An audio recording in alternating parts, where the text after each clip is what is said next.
Ada waterbird, proses bersalin di dalam air.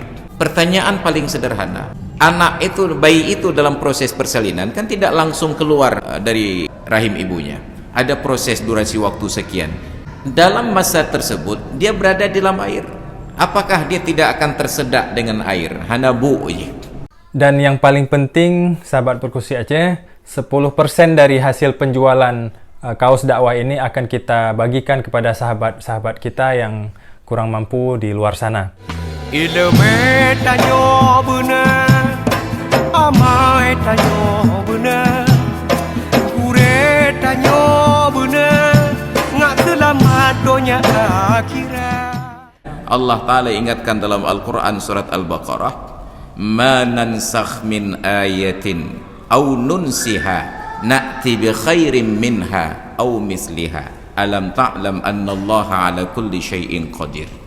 Ma nansakh min ayatin, tidaklah kami nasahkan suatu ayat, kami hapus suatu ayat, au nunsiha, atau kami lupakan ayat tersebut. Bukan Allah yang lupa, tapi Allah jadikan kalian wahai hamba lupa terhadap ayat tersebut. Illa, kecuali, na'ti bi khairin minha, pasti akan kami datangkan ayat yang lain yang lebih baik daripadanya, au misliha, ataupun yang sepadan dengannya. Ini makna universal, bukan hanya ayat, termasuklah nikmat. Tidak ada sebuah nikmat yang kami hapuskan, yang kami lupakan, kecuali pasti kami ganti dengan nikmat yang lain yang lebih baik ataupun yang setara. Persoalan kita terlalu larut di dalam nostalgia. Kita lahir punya orang tua, ayah dan ibu. Saat kita sebagai anak-anak, seolah-olah hidup kita selesai apabila ayah dan ibu kita meninggal dunia.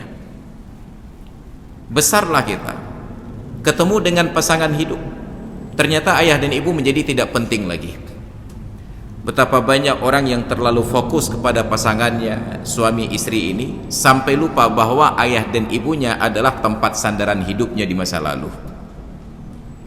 Fokus kepada istri, sampai kemudian lahir keturunan, sibuk dengan keturunan, sampai lupa kepada istrinya, lupa kepada suaminya. Ketika punya keturunan, dapat pekerjaan, larut dengan pekerjaan, lupa bahwa dia punya anak. Tetap itu tabiat manusia. Tapi Allah menjamin tidak pernah kami hapus suatu ayat kecuali pasti kami ganti dengan yang lebih baik. Maka orang yang bersabar atas nikmat yang diberi seberapapun kecilnya, tiba waktunya akan diganti dengan 2 kali lipat lebih baik. Makanya Imam Ibnul Qayyim Al-Jauzi dalam kitab beliau Al-Fawaid menyatakan hal demikian. Tidak pernah seorang hamba bersabar atas nikmat yang Allah beri kecuali pasti Allah akan ganti 2 kali lipat ketika nikmat itu terhenti. Beliau berikan ilustrasi kehidupan. Janin di dalam rahim itu sumber rezekinya hanya satu, dari tali pusat ibunya. Retnan gejeb, makanan retnan itamong, bernafas pun lewat jalur yang sama. Maka dalam proses modern, ketika ada water births, orang perempuan melahirkan dalam air, sebab air itu punya sebuah efek meredam sakit. Maka jadi luka alam iya nadat rasa. Orang kalau jalan kaki terinjak duri, sekecil apapun duri langsung terasa sakit. Tapi coba tanyakan kepada orang yang membajak sawah, yang tigilau bro keong yang siputnya abu teplah lagi hana gede wate geek bro ka teplah ago. Air mempunyai efek meredam sakit. Melahirkan itu sakitnya luar biasa. Saya belum pernah merasakan. Jadi yang kadang uragam yang kadang pernah melahir, sakitnya itu luar biasa. Tapi kalau diproses di dalam air, rasa sakit itu akan berkurang drastis. Maka ada waterbird, proses bersalin di dalam air. Pertanyaan paling sederhana, bayi itu dalam proses persalinan kan tidak langsung keluar dari rahim ibunya. Ada proses durasi waktu sekian. Dalam masa tersebut dia berada di dalam air. Apakah dia tidak akan tersedak dengan air? Hanabu. Ternyata kembali ke jawaban tadi, selama tali pusat ibunya belum putus dari anak tersebut, dia masih bernafas dari tali pusat, belum dari hidungnya, dia belum makan minum dari mulutnya, tetap sumber rezekinya hanya satu.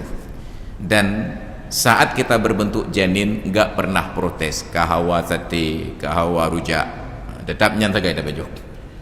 Kita sabar, tiba waktunya Allah putuskan nikmat yang satu, Allah ganti 2 kali lipat. Kata Imam Ibnul Qayyim, apa 2 kali lipat?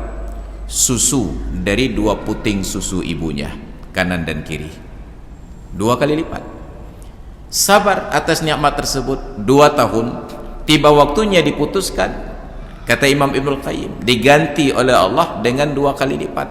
Kalau puting susu ibunya ada 2, maka 2 kali 2 menjadi 4. Apa yang 4? 2 sumber protein nabati dan hewani, dan 2 minuman yang lebih baik lagi, yaitu madu dan susu.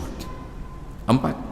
Andai kata yang 4 ini kita nikmati yang halal-halalnya saja sampai batas waktunya berakhir kehidupan ini, Allah akan ganti 2 kali lipat. 4 kali 2 8 pintu surga. Silakan masuk lewat pintu mana saja yang kalian suka. Tapi ternyata kehidupan ini yang tidak mengizinkan kita untuk menikmati sampai tiba waktunya. Janin tidak protes kapan lahir, tapi ibunya yang protes, ingin anak itu lahir di tanggal cantik. Geplah dia juga galam terwate. Bayi tidak protes untuk tetap menyusui 2 tahun penuh, tapi kita saja yang repot melihat seolah-olah bayi ini sudah perlu makanan pendamping ASI, MPASI. Tapi itu bahkan di Aceh dari banyak ke gesap sangwa, makanya orang Aceh rata-rata berbulu pisang dari banyak. Ini proses kita. Sebenarnya kita sabar atas 2 sumber protein nabati dan hewani dan 2 minuman susu dan madu. Coba perhatikan kehidupan tradisional di masa lalu sebelum kita mengenal yang modern. Kita kenal coklat, silver queen dan lain sebagainya. Makanannya sederhana. Maka hidangan di kampung karena kuah belangong, sumber protein nabati, kemudian nabu, selesai, sumber protein hewani, selesai, hewani dan nabati. Enggak perlu bena acar, bena hotdog, bena hamburger, lebihnya tegailah. Dunia tidak mengizinkan kita untuk bersabar atas nikmat yang Allah beri. Ini prinsip dasar.